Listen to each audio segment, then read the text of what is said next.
Dad called me a disappointment right there at my own wedding reception, telling everyone how I'd never amounted to anything. But when my new husband stood up and said, "Ladies and gentlemen, please rise for Captain Sarah Mitchell," Dad's face went white as he realized what he'd just said about a decorated war hero. The ballroom fell silent except for the soft clinking of champagne glasses being set down on tables, and I watched my father's confident smirk dissolve into something I'd never seen before. Complete shock mixed with dawning horror as the weight of his words hung in the air like smoke from an extinguished candle. The crystal chandelier above cast dancing shadows across his suddenly pale face, and I could see him trying to process what James had just revealed to our entire extended family.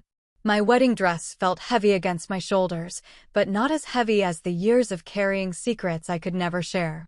The white silk seemed to shimmer in the soft lighting, a stark contrast to the camouflage uniforms I'd worn in places my family could never imagine. Every bead sewn into the bodice caught the light like stars, but all I could think about was how different this moment felt from standing in formation under desert skies. The reception hall buzzed with confused murmurs as relatives tried to understand what they'd just heard. Captain Sarah Mitchell. The name echoed in my mind, a title I'd earned through blood, sweat, and sleepless nights in countries whose names I still couldn't mention. My bouquet of white roses and baby's breath trembled slightly in my hands, petals soft as silk against fingers that had once assembled weapons in complete darkness. Before I tell you how we got to this moment, I need to know you're here with me. Say listening in the comments below, or let me know where you're joining me from tonight. I love knowing how far the story reaches, especially when it's about finding your voice when others try to silence it. Your support means everything to me as I share what really happened that day. The morning had started like any wedding day should, with excitement buzzing through the bridal suite at the historic Riverside Manor. Sunlight streamed through tall windows overlooking manicured gardens, casting everything in a golden glow that should have felt magical. My mother bustled around the room, adjusting flowers and checking details with the nervous energy she always displayed at family events. She'd been planning this wedding for months, taking charge of every detail from the menu to the centerpieces, treating it like her personal project rather than my special day. The bridesmaids chatted and laughed as they helped each other with makeup and hair, their voices creating a cheerful soundtrack that felt oddly distant to me. I sat in front of an ornate mirror, watching the makeup artist apply foundation while my mind wandered to places none of these women knew existed. Desert outposts where makeup meant camouflage paint and getting ready meant checking equipment twice before dawn patrols. The contrast felt surreal, like watching someone else's life unfold while I floated somewhere between my two worlds. My sister Emma bounced around the room in her bridesmaid dress, a soft lavender that complemented her auburn hair perfectly. She'd always been the golden child, the one who followed traditional paths and made choices our parents understood and celebrated. College, corporate job, engagement to a lawyer, house in the suburbs with a white picket fence. Everything neat and predictable and worthy of Dad's approval. She chattered about wedding details and honeymoon plans, her excitement genuine and infectious to everyone except me. I loved Emma, truly I did, but sometimes her effortless perfection in our parents' eyes felt like a mirror reflecting everything I apparently wasn't. While she climbed corporate ladders and attended charity galas, I'd been scaling actual mountains and navigating actual dangers in service to our country. But to my family, her quarterly sales reports carried more weight than my classified mission briefings. The irony wasn't lost on me that the daughter they considered a success had never risked anything more dangerous than a difficult client meeting. Dad appeared in the doorway, resplendent in his charcoal gray tuxedo, his chest puffed out with pride that I knew had nothing to do with me. He'd always been a presence that filled whatever room he entered, with a voice that carried authority and opinions he never hesitated to share. Robert Mitchell, successful businessman and pillar of the community, who'd built his reputation on knowing exactly how the world should work and where everyone fit in it. His steel gray hair was perfectly styled, his smile broad and confident as he surveyed the scene before him. But I caught the slight tightening around his eyes when his gaze landed on me, that familiar expression of resigned disappointment he'd perfected over the years. To him, I was the daughter who'd never quite measured up, who drifted through life without purpose or achievement worth mentioning at his golf club. If only he knew that while he was closing business deals, I'd been closing in on enemy positions in places where failure meant consequences he couldn't imagine. "My beautiful daughters," he announced, his voice booming with the practice charm he used at business dinners. "Though I have to say, Sarah, I never thought we'd see this day. James must be quite the saint to take on our little lost cause." The words hit like a physical blow, delivered with a smile that made them somehow worse than if he'd simply been cruel. Emma's face fell, and she shot Dad a warning look that he either didn't see or chose to ignore. Mom continued fussing with flowers, her way of avoiding confrontation that might disturb the perfect wedding she'd orchestrated. The makeup artist paused in her work, clearly uncomfortable with the family dynamic playing out before her. I caught her eyes in the mirror and managed a small smile, silently reassuring her that this was just another day in the Mitchell family. Years of military training had taught me to compartmentalize, to function normally even when emotional shrapnel was flying. This was just another form of combat, one I'd been fighting much longer than any overseas deployment. "Dad, please," Emma whispered, but he was already moving on, checking his watch and muttering about timeline and photographs. He had no idea that his little lost cause had coordinated operations involving hundreds of personnel, that his disappointing daughter had made split-second decisions that saved lives and protected national interests. While he worried about keeping wedding photographers on schedule, I'd managed intelligence that kept entire regions stable. The disconnect felt almost absurd, like living in two completely different universes that somehow occupied the same space. I'd learned to navigate both worlds with equal skill, but days like today made the distance between them feel unbridgeable. James had met my family only a handful of times, careful visits where we both worked to keep our military connections understated and vague. He understood the delicate balance I maintained, how years of classified work had created walls even within my own family. To them, he was simply my boyfriend turned fiancé, a nice guy with what Dad called a decent government job, though he'd never bothered to ask for specifics. James wore civilian clothes during family visits, spoke in general terms about his work, and let my parents assume whatever made them comfortable. They saw what they expected to see, a stable man willing to settle down with their problematic daughter. None of them had ever bothered to wonder why James carried himself with perfect posture, why his handshakes were firm enough to make Dad wince, or why he instinctively scanned rooms when we entered. Military bearing becomes second nature, impossible to completely hide, but civilians rarely notice what they're not looking for. The morning progressed with typical wedding chaos, photographers arranging family groups and capturing candid moments that would tell the story we wanted to remember. I smiled on cue and followed directions, but part of me remained detached, observing the scene like intelligence gathering rather than living my own experience. Years of training had made that kind of mental distance automatic, a survival skill that served me well in combat zones and, apparently, at family weddings. Dad held court during photos, regaling anyone who'd listen with stories about Emma's recent promotion and her fiancé's law practice. He had an endless supply of bragging rights about one daughter and an equally endless list of diplomatic ways to avoid discussing the other. When relatives asked about my work, he'd change the subject or make vague comments about me, finding my way eventually. The subtext was always clear. Sarah was the daughter who'd never quite figured out how to be successful like the rest of the family. Cousins and aunts arrived throughout the morning, filling the manor with familiar voices and family dynamics I'd almost forgotten during my long absences. They hugged me with genuine affection, tinged with the kind of concern reserved for family members everyone worried about, but no one quite knew how to help. "How are you doing, honey?" became a loaded question, delivered with searching looks that tried to assess whether I'd finally gotten my life together. Aunt Margaret pulled me aside to whisper about a job opening at her company, certain that what I really needed was stability and a normal career path. Uncle Tom offered unsolicited advice about marriage and settling down, convinced that James represented my last chance at conventional happiness.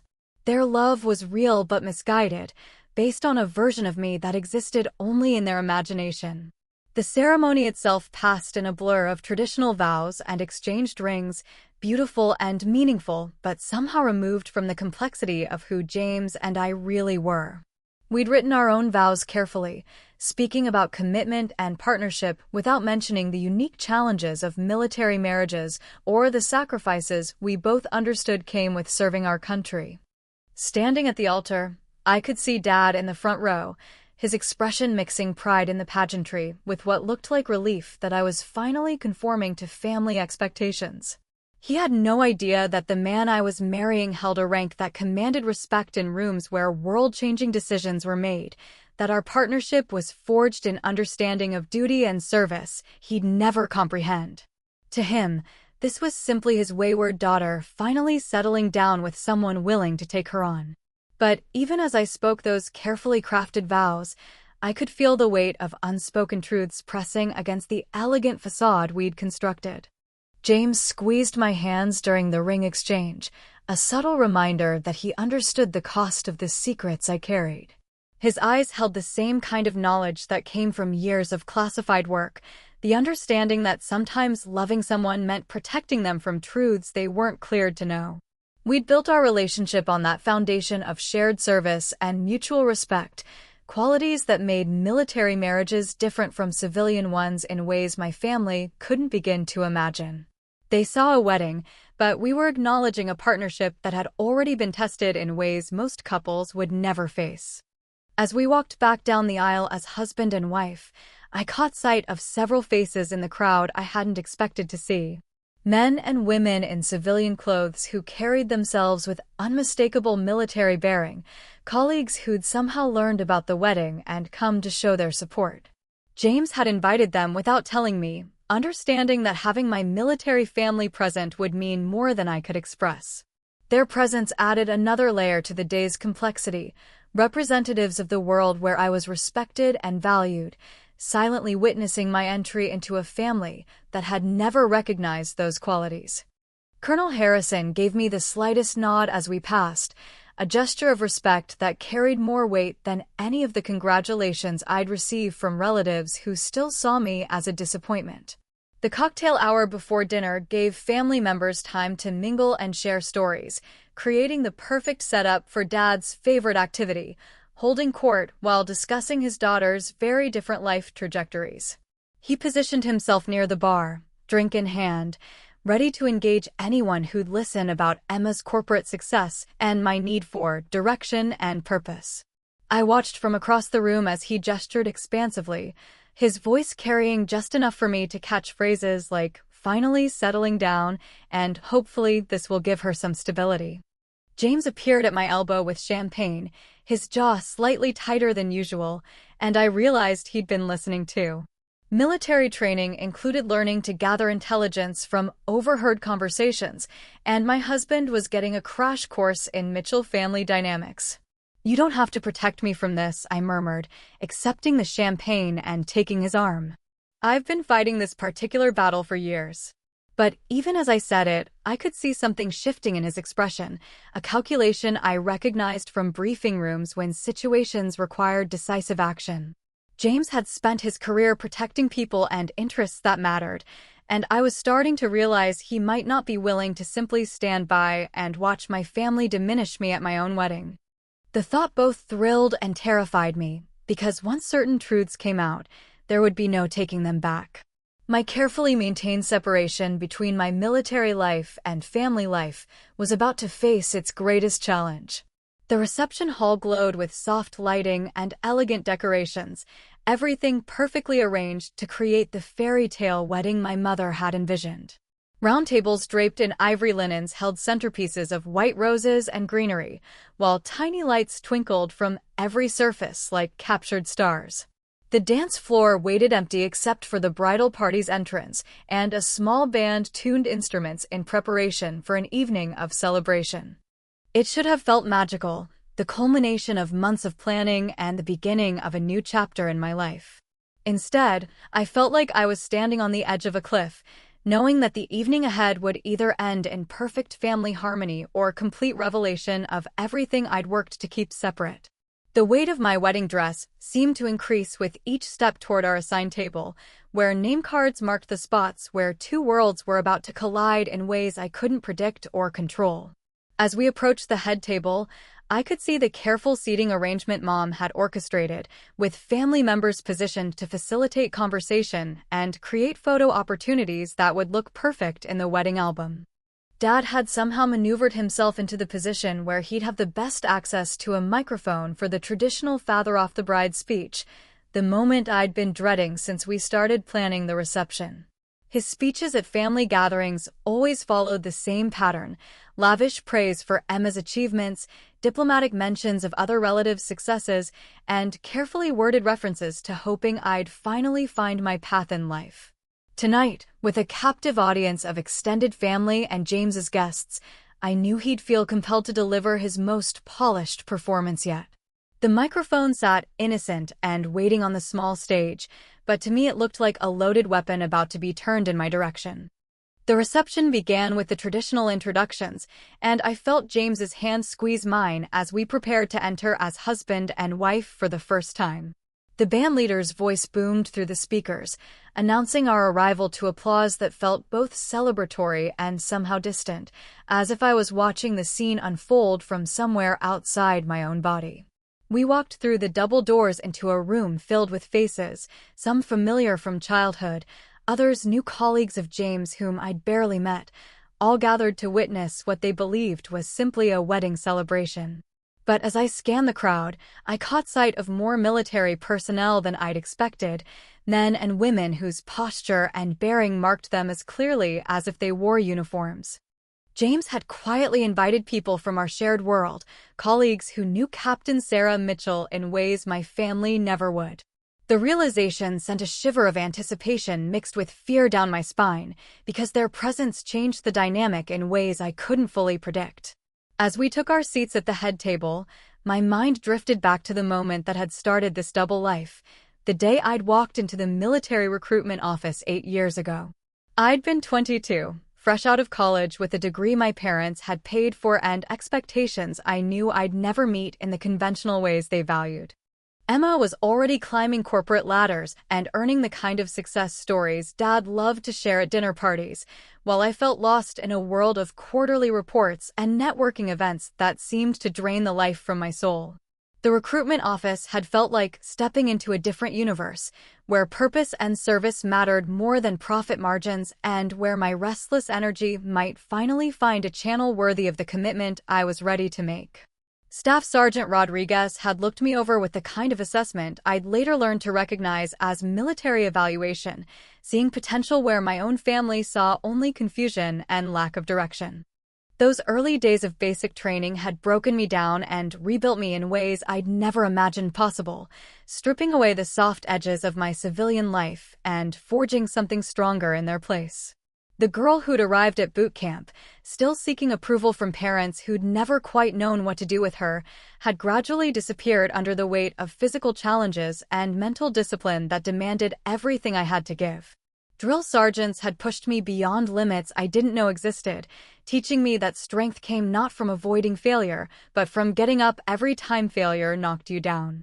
My family had thought I was attending an extended training program for some vague government position, a story that let them avoid admitting they didn't really understand what I was doing with my life.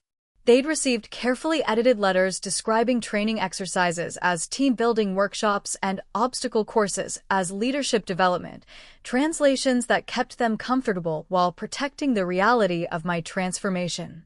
By the time I'd earned my commission as a second lieutenant, I'd become someone my family wouldn't have recognized, shaped by values of duty and honor that transcended the personal ambition they prized so highly.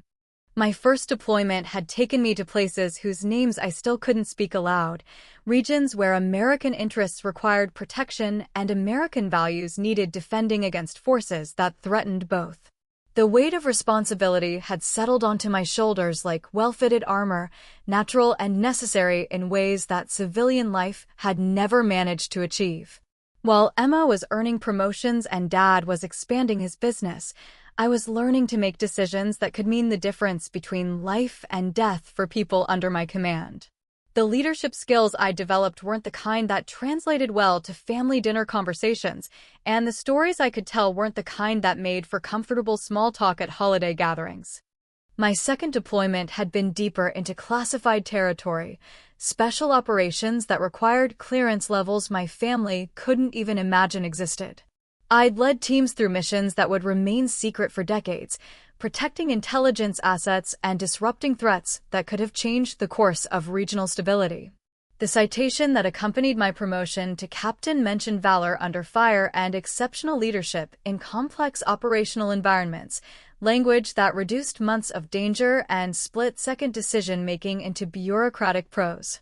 But the medal itself, currently locked in a safety deposit box rather than displayed on any mantle, represented something my family's definition of success could never encompass.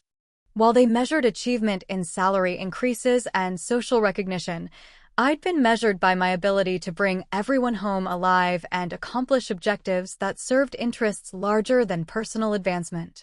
The months I'd spent in the field had taught me to compartmentalize in ways that served me well, but created distance I couldn't bridge when I returned home. Family dinners became exercises in careful translation, converting experiences that involved life and death stakes into vague references to challenging projects and difficult colleagues. Dad would ask about my work with the kind of polite disinterest reserved for topics he considered unimportant, clearly assuming that any job that required so much travel couldn't be particularly significant or well compensated. Mom would worry about my safety in the same way she might worry about Emma driving in bad weather, concerned but not comprehending the actual level of risk I navigated daily. Their love was genuine, but limited by understanding that I couldn't expand without violating oaths I'd sworn to protect information that wasn't mine to share. Emma had tried to bridge the gap during my leaves, inviting me to corporate events and social gatherings where her colleagues could meet her mysterious sister who worked for the government. These gatherings had become increasingly awkward as my military bearing became more pronounced and my patience for small talk diminished, shaped by experiences that made cocktail party conversations feel trivial and removed from anything that mattered. I'd learned to smile and nod while successful business people complained about challenges that would have been solved with a single direct order in military contexts, problems that seemed to require endless meetings and consensus building rather than decisive action. The disconnect wasn't their fault or mine, but it highlighted how completely I'd been shaped by a world they couldn't access or understand, even when I tried to explain it in terms they might appreciate. James had entered my life during my third deployment, another officer whose understanding of duty and sacrifice matched my own in ways that made explanation unnecessary. Our courtship had unfolded in briefing rooms and mess halls, conversations about shared missions and common values that created intimacy based on mutual respect rather than romantic gestures. He'd seen me make decisions under pressure, had watched me lead troops through situations that tested everyone's limits, and had developed love based on knowledge of who I really was rather than who I might become with the right encouragement. When we'd talked about marriage, it was with full understanding of what military couples faced, deployments that separated families, secrets that couldn't be shared, and the knowledge that service to country sometimes required sacrifices that civilian couples never had to consider. Introducing James to my family had required the same careful editing I'd perfected over years of protecting my double life, presenting him as a stable government employee rather than the decorated major he actually was. Dad had approved of James in the lukewarm way he might approve of any choice that suggested I was finally settling down and accepting conventional expectations. Relief that someone was willing to take responsibility for his disappointing daughter rather than recognition that I'd found a partner worthy of respect. James had played his civilian role perfectly during family visits, discussing sports and weather while carefully avoiding any mention of the complex operations we'd both supervised or the commendations we'd both earned. It was a performance that served our purposes, but created another layer of distance between my authentic self and the version my family knew, another secret that had to be maintained to preserve the peace I'd worked so hard to create. But tonight, surrounded by colleagues who knew the truth and family members who didn't, that carefully maintained balance was beginning to feel unsustainable in ways I'd never anticipated. I could see James watching Dad's interactions with guests, observing the casual dismissal and patronizing comments that I'd learned to accept as simply part of family dynamics. My husband's military training included recognizing disrespect and understanding chain of command, concepts that made my father's treatment of me particularly jarring to someone who'd seen me earn genuine authority and genuine respect.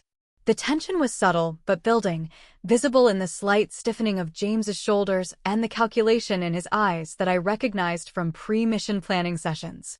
Something was shifting, and I wasn't sure I could control the direction it might take. The dinner service began with typical wedding reception fanfare, servers appearing with synchronized precision to deliver the carefully planned meal Mom had selected months ago.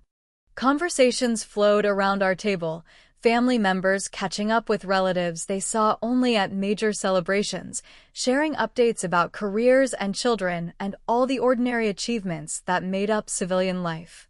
I participated when directly addressed, but found myself increasingly aware of the parallel conversations happening at tables where my military colleagues sat. Discussions I couldn't overhear, but could read in body language and expressions that suggested they were learning things about my family background that I'd never shared. Colonel Harrison kept glancing in our direction with the kind of concerned attention that meant he was gathering information he found troubling, and Lieutenant Commander Stevens was clearly asking questions that were providing answers she didn't like. Dad had positioned himself strategically near the microphone setup, clearly planning his traditional father-off-the-bride speech with the kind of anticipation he usually reserved for important business presentations. I'd heard variations of this speech at family gatherings over the years, carefully crafted remarks that managed to sound supportive while subtly reinforcing his disappointment in my unconventional choices and lack of measurable success. Tonight's version would undoubtedly include gratitude for James's willingness to provide stability and direction to a daughter who'd never quite found her way.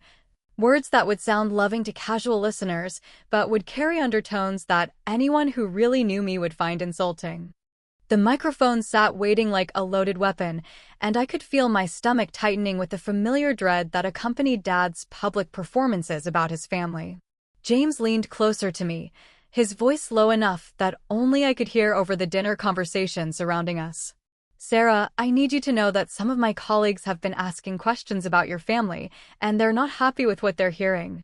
The words sent a chill through me that had nothing to do with the air conditioning, because I'd worked so hard to keep these worlds separate, and their collision threatened to expose years of carefully maintained deception.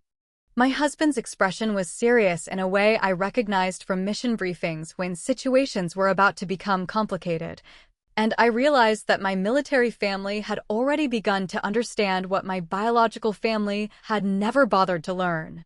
The protection I'd built around my double life was cracking under the weight of too many people who cared about me witnessing treatment I'd taught myself to accept as normal.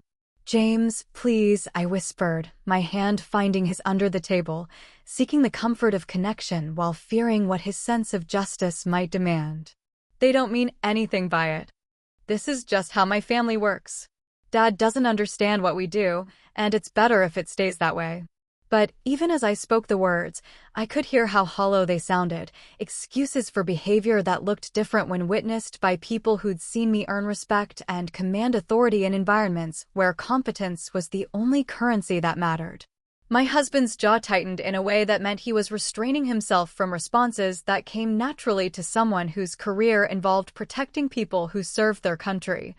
And I realized that asking him to stand by and watch his wife be diminished might be asking more than his sense of honor could tolerate. The speeches began with the traditional best man remarks, funny stories about James's military service carefully edited to sound like tales from any demanding job, anecdotes that got laughs without revealing the actual stakes of the work we both did. Emma followed with a maid of honor speech that was genuinely loving, but inadvertently highlighted the distance between us, describing a sister she worried about and hoped would finally find happiness now that she'd found someone willing to take care of her. Her words were well-intentioned, but carried the same underlying assumption that I was someone who needed rescuing rather than someone capable of doing the rescuing.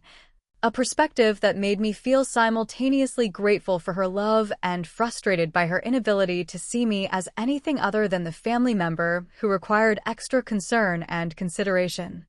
Then Dad approached the microphone with the confident stride of someone who'd never doubted his right to hold center stage, adjusting the height and tapping the head to ensure it was working properly. The room fell quiet with the respectful attention wedding guests always gave to father off the bride's speeches, expecting the traditional combination of humor and sentiment that marked such occasions. But I could see something in Dad's expression that suggested tonight's speech might venture into territory more pointed than usual, possibly fueled by the presence of guests he didn't recognize and didn't quite approve of.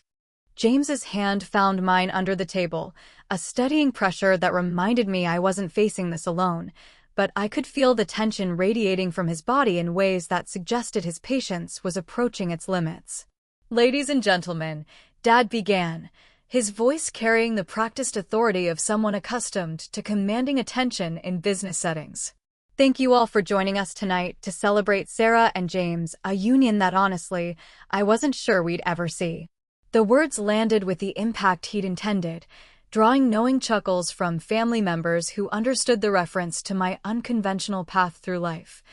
But I caught sight of military colleagues whose expressions were hardening with recognition that this wasn't going to be the supportive speech tradition demanded. Dad paused for effect, clearly pleased with his opening and building toward whatever point he intended to make about his daughters, finally settling down with someone patient enough to overlook her shortcomings. The room waited for his next words, guests balanced between anticipation and growing discomfort as they sensed the speech taking a direction that felt more pointed than celebratory.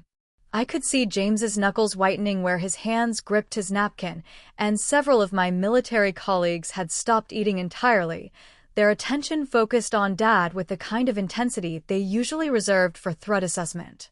The moment stretched out like the seconds before an explosion, everything balanced on the edge of whatever my father was about to say about me in front of everyone who mattered in both of my carefully separated worlds. The chandelier above cast dancing shadows across the room, and I realized that no matter what happened next, the delicate balance I'd maintained for years was about to be shattered forever.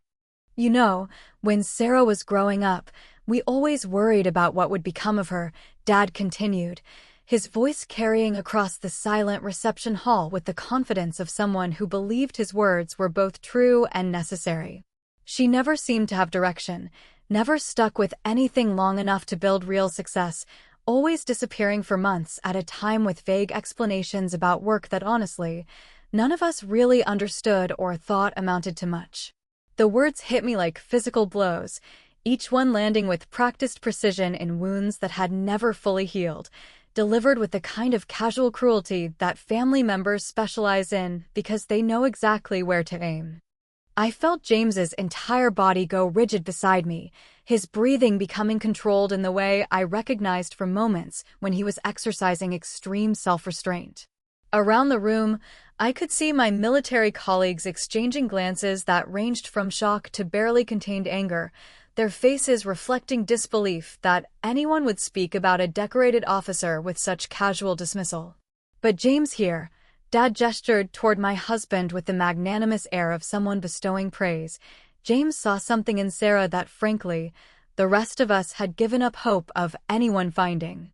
He's willing to take on the challenge of giving her the stability and direction she's never been able to find on her own." The patronizing tone made my cheeks burn with embarrassment and anger, but I'd learned over years of military discipline to maintain composure even when under attack. Dad paused for what he clearly expected to be appreciative laughter from the audience, but the room remained uncomfortably quiet except for the subtle sounds of shifting chairs and nervous throat clearing.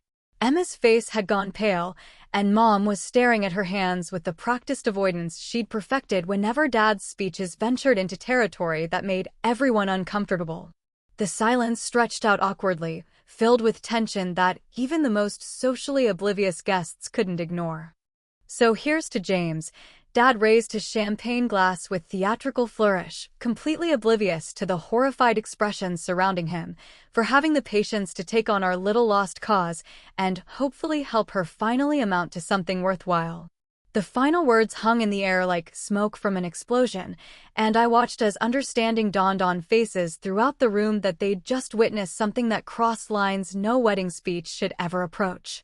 James stood up so abruptly that his chair scraped against the floor with a sound that seemed to echo through the suddenly silent reception hall, his movement sharp and decisive in a way that immediately commanded attention from every person present. The expression on his face was one I'd seen in briefing rooms when situations required immediate corrective action, controlled fury mixed with absolute determination to set the record straight. "Ladies and gentlemen," James's voice cut through the uncomfortable silence with military precision, each word delivered with the kind of authority that made rooms full of colonels sit up and pay attention. "I need to interrupt this speech because there are some things that need to be said about the woman I just married, things that apparently her own family doesn't know or doesn't choose to acknowledge." His hand found the small of my back, a gesture of support that steadied me even as my heart began racing with the realization that the moment I'd feared and anticipated was finally happening. The room held its collective breath, sensing that whatever came next would fundamentally change the direction of the evening and possibly the dynamics of relationships that had been established for years. "Please rise," James continued, his voice carrying the unmistakable tone of military command that made the request feel less like a suggestion and more like an order that would be followed without question. "Please rise for Captain Sarah Mitchell, United States Army, a decorated officer who has served our country with distinction in classified operations that I can't fully describe, but can tell you have made our nation safer and our world more stable." The words landed like thunder in the silent room, and I watched as understanding began to dawn on faces that had known me all my life, but had never really known me at all. Chairs scraped against the floor as guests slowly stood, some moving with the automatic respect that military rank commanded, others rising more hesitantly as they tried to process information that contradicted everything they thought they knew about the family disappointment. Dad's face went through a series of transformations that would have been comical if the situation weren't so painfully serious, confidence melting into confusion, then shock. Then something approaching horror as he realized what he'd just said about a decorated military officer. His champagne glass trembled in his hand, and I could see his mind racing to reconcile the daughter he'd just publicly dismissed with the captain his son-in-law was describing with obvious pride and respect. Mom's hand flew to her mouth, her eyes wide with the kind of shock that comes from discovering that everything you thought you knew about someone was incomplete or wrong. Emma stood frozen beside her chair, her face cycling through emotions as she tried to understand how her sister's mysterious absences and vague job descriptions had actually been military service that apparently warranted this kind of formal recognition. "Captain Mitchell has led teams in combat zones, made decisions under fire that saved American lives, and earned commendations for valor that reflect the highest traditions of military service," James continued, his voice steady and proud as he publicly claimed the achievements I'd never been able to share with my own family. "She's currently cleared for operations at levels that require security clearances most people don't even know exist, and she's earned the respect of every officer who's had the privilege of serving with her." Each word felt like a revelation and a vindication, public acknowledgement of years of sacrifice and service that had been invisible to the people who should have mattered most.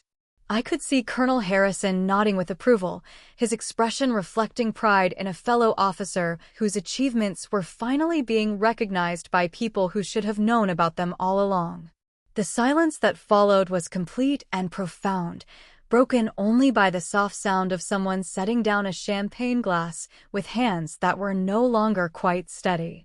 I remained seated, overwhelmed by the sudden exposure of truths I'd protected for so long, watching as my two worlds finally collided in ways that couldn't be undone or taken back.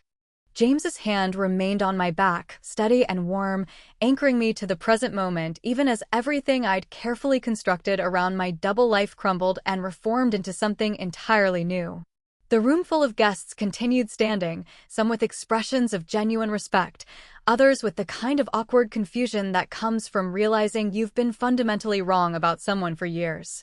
Lieutenant Commander Stevens was the first to break the silence, her voice carrying across the room with clear military bearing as she addressed the crowd that was still processing what they'd just learned. I've had the honor of serving with Captain Mitchell in situations I can't describe in detail, but I can tell you that she's exactly the kind of officer you want leading when everything is on the line. Her words carried the weight of personal experience and professional assessment, validation from someone whose opinion carried authority that couldn't be questioned or dismissed. Other military colleagues began to nod in agreement. A chorus of silent support that provided confirmation of James's claims and added credibility to revelations that must have seemed impossible to family members who'd known me only as the daughter who couldn't seem to get her life together. Dad finally found his voice, though it came out as little more than a hoarse whisper that seemed to struggle with the words he was trying to form. "Sarah, I had no idea. I never knew. You never told us about any of this." The statement hung between accusation and apology, confusion mixed with the dawning realization that his dismissive treatment of his daughter had been based on complete ignorance of who she really was and what she'd actually accomplished. I could see him trying to reconcile years of assumptions with information that made those assumptions not just wrong but painfully inappropriate, understanding beginning to dawn that his lost cause had actually been serving her country with distinction while he'd been questioning her direction and purpose. His face had gone gray with the kind of shock that comes from discovering that your entire understanding of a situation has been fundamentally flawed from the beginning.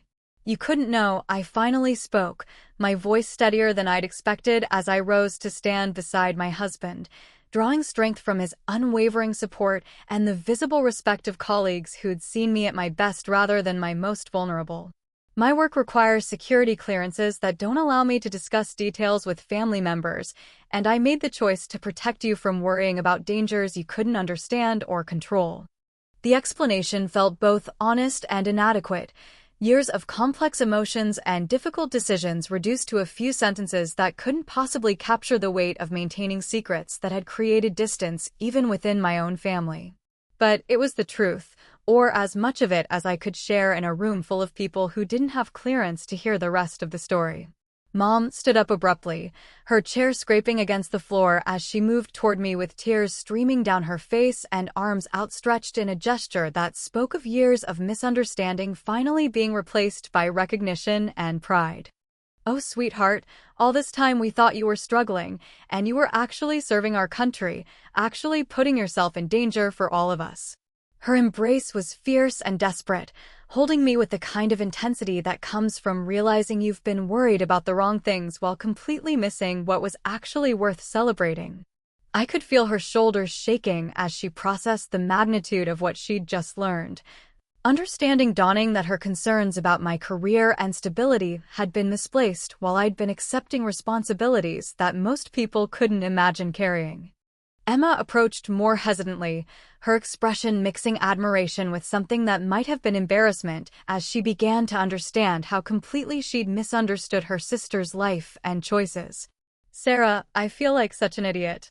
All those times I tried to help you with job applications and career advice, and you were already doing something more important than anything I've ever accomplished." Her voice carried genuine regret mixed with dawning respect, recognition that the sister she'd pitied and tried to help had actually been succeeding in ways that made her corporate achievements seem small and safe by comparison. The hierarchy we'd all accepted for years was suddenly inverted, and I could see her struggling to reconcile the successful sister she'd always been with the decorated officer she was just discovering I'd become. Dad remained frozen near the microphone, his face cycling through emotions as he tried to process the complete reversal of everything he'd believed about his daughter's worth and achievements. The confident businessman who'd always had opinions about everyone's choices was suddenly faced with evidence that his judgment had been not just wrong but painfully inappropriate, delivered in front of an audience that now understood exactly how misguided his assessment had been. "Sarah, I owe you an apology that I don't even know how to begin," he finally managed, his voice carrying none of its usual authority and all of the uncertainty that comes from realizing you've been fundamentally wrong about something important for years.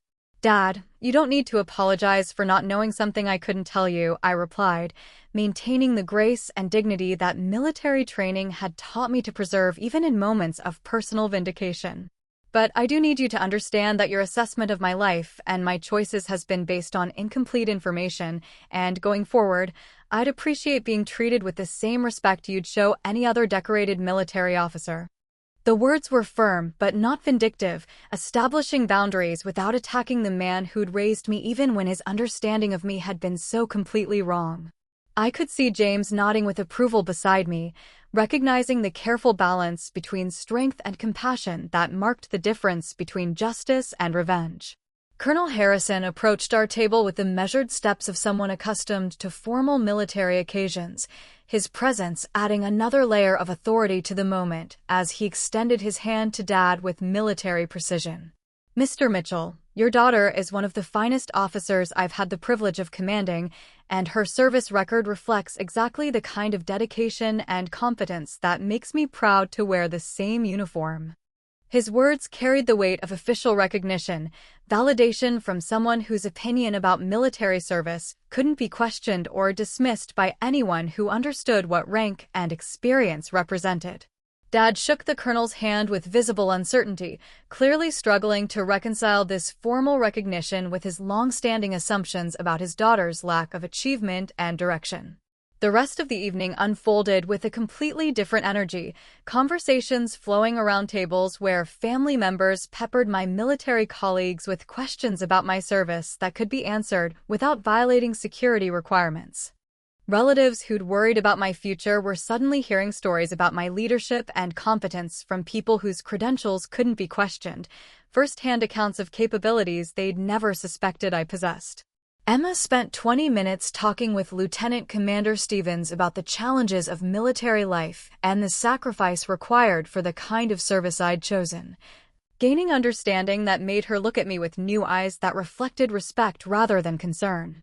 Mom moved between military guests like someone gathering precious information about a daughter she'd never fully known, collecting stories and impressions that painted a picture of achievement and dedication she'd never imagined possible.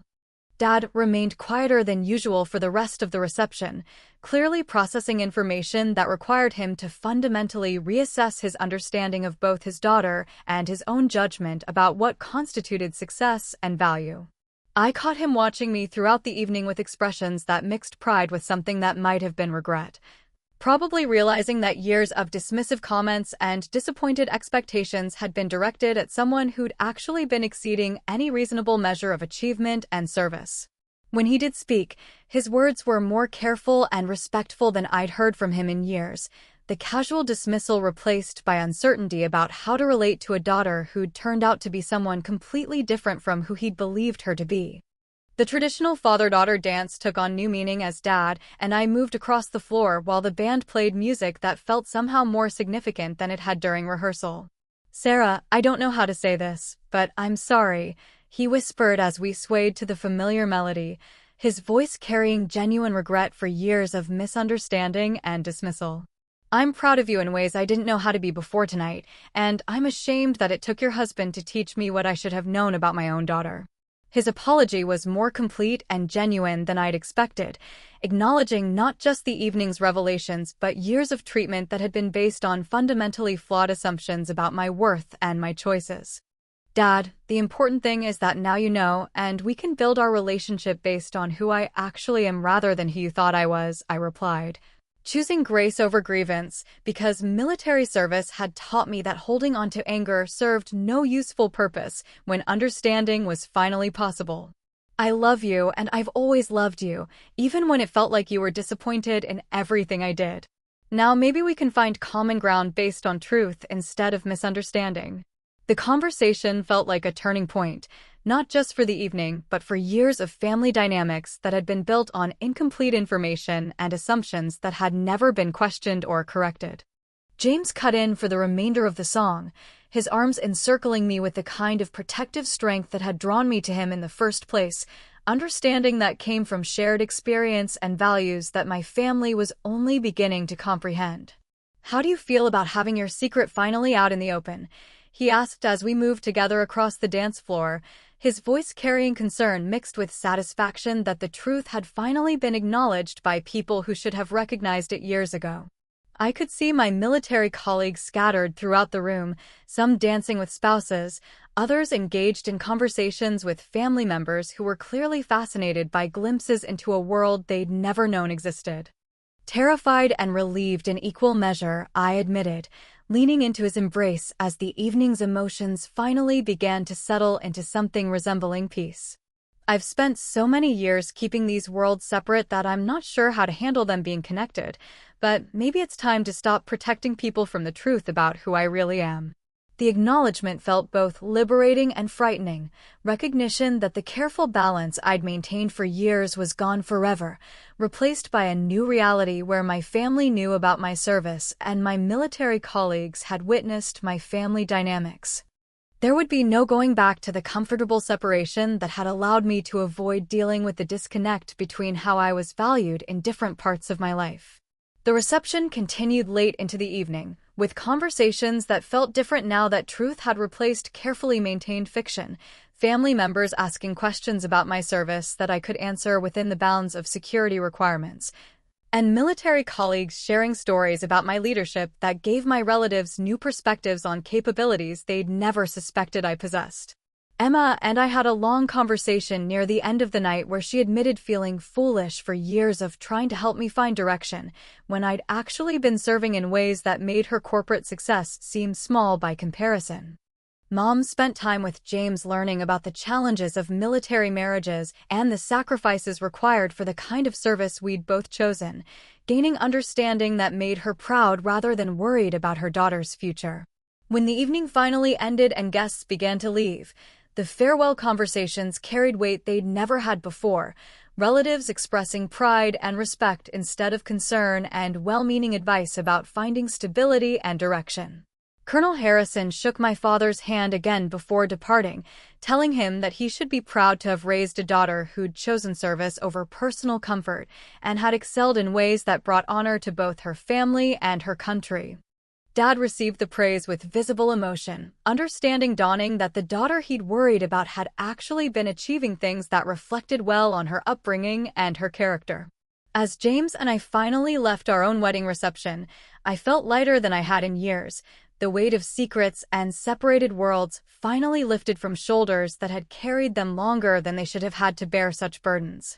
The evening air was cool against my skin, and the stars overhead seemed brighter than usual, as if the truth had cleared away clouds that had been obscuring the light.